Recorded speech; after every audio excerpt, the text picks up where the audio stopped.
My, my name's my name's Reggie Millette. I'm from Jacksonville, Florida.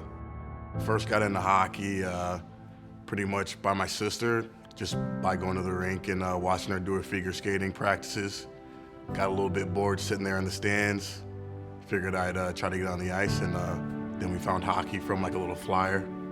The first time I started skating was actually with speed skates. So then I had speed skates like my first year of hockey as well, just because like we didn't really know like what regular skates were, and like we're just a new family kind of at the rink just trying to have some fun. In Florida, like from the earliest time I could remember, I was just moving from house to house, didn't really have like a stable home. My mom was in a halfway house, so we would have to like visit her and like see if we could stay with her. Like she would have to go to like these meetings, pretty much seeing if she was clean or not, like things like that. I remember like sleeping in a car for a period of time and going to these shelters.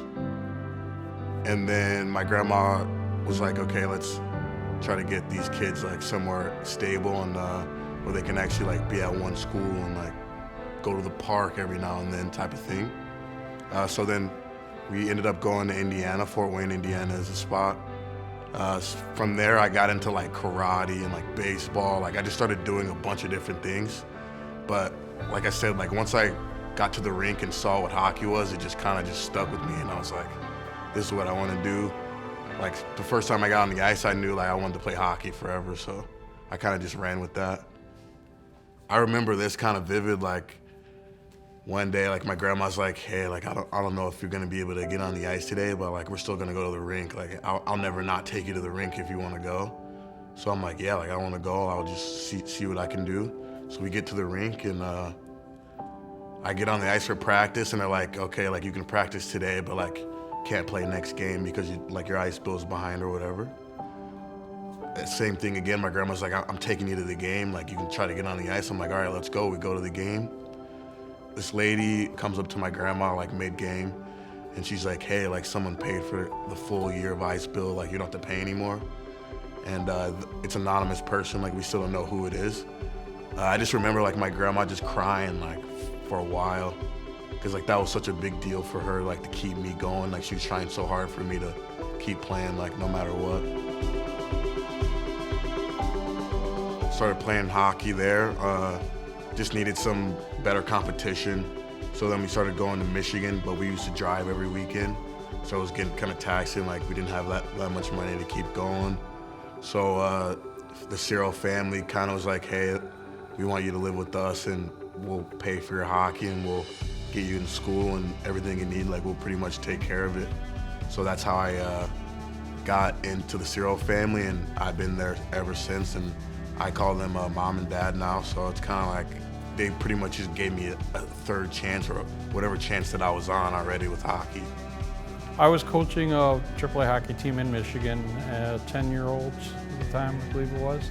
My assistant coach, he had told me about this young man who he saw down in Fort Wayne that was playing, and asked if maybe he could come try out and play for the team. His grandma brought him up to a practice, about a 2-hour drive one way. And never seen a kid, I don't know, in the 30 years I'd been doing it at that point, that practiced that hard. It was a little amazing. I have to do the talking because Rick gets all emotional. Late in the spring that we're planning, coaches and staff, we're starting to plan for the fall. And that's when it really got a little more serious, because in the fall we're on the ice 5 to 6 days a week. And there's just not feasibly possible for his grandma to maintain a job and drive 4 hours a day, basically 6 days a week, to get him back and forth. And that's when those discussions, maybe we got to find out a way for Reggie to live in Michigan. And we were empty nesters, so the thought, every time I think about it, I'm like, oh my God, Chris, why'd you want to do that? Start all over. Once I saw that smile for myself, I'm like, oh no. And you know, I just felt like I can't change the world, but I could change the world for that one child. He worked so hard, and it's like he always wanted to do it right, and so you give him a shot, and so that's what we did. If I didn't start playing, probably would have had to find a way at a young age to like get some money. So I'd probably like do like illegal things, you know. I'm 21 years old, I'd probably be in jail or dead by now. 5 years from now, I would like to see hockey be like way more inclusive to just everyone. I also think like even like girls should get a shot to like play with the guys. Like if you're good enough, I feel like you should just be able to play. So I think hockey should just be a place where you can just have fun, be yourself, meet new people, and kind of create like a family aspect, because to me, hockey has been like that family aspect. I couldn't play anymore, I would definitely try to do something in hockey. Like I would definitely try to like give back. Even now that I play, I do like to give back. So I would say I would try to like create a company where it just helps all minorities and all people who they don't have the money to like buy the high-end gear. So I would try to do like a charity thing where, hey, like if you want to play hockey, here's gear, here's all the sizes, just take it. And if you don't know how to skate, I'll teach you how to skate. If you don't know how to do whatever, I'd like to be that guy. I would say hockey's like, it's everything pretty much. Like hockey saved my life. It gave me like new journeys, showed me like parts of the world where I probably would have never seen it had I stayed in Florida. Kept me out of a lot of trouble. So like it just means pretty much everything in the whole world.